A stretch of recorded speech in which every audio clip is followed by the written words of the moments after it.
अस्सलामुअलैकुम। मैं मौजूद हूँ इस वक्त औरंगी टाउन इस्लामाबाद के अंदर। आप देख सकते हैं कि ये नूरानी मस्जिद मेरे रकब में मौजूद है। और इस वक्त कराची में जो बारिश आज हुई है, आज 27 तारीख बरोज पीर की बारिश। इस बारिश के नतीजे में हमेशा की तरह आप देख सकते हैं कि पूरा इलाका, पूरी गलियाँ बल्दिया की नाकिस हिकमत अमली की वजह से ये दोबारा भर चुकी है। ये इलाका मकीन आप देख सकते हैं कि तमाम के तमाम इलाका मकीनों के घरों में पानी आ चुका है। मस्जिद के रास्ते बंद हैं। आप आइए मेरे साथ में, आपको लेके चलूँ।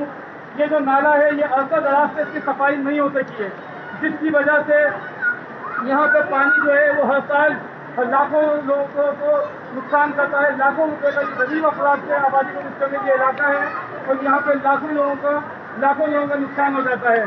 मैं हुक्काम से अपील करता हूँ कि ये नाले की सफाई और इस नाले के ऊपर जो इंक्रीजमेंट है, इसका खात्मा किया जाए ताकि यहाँ के गरीब आवाम को मजीद दिक्कत का सामना ना हो। बहुत शुक्रिया।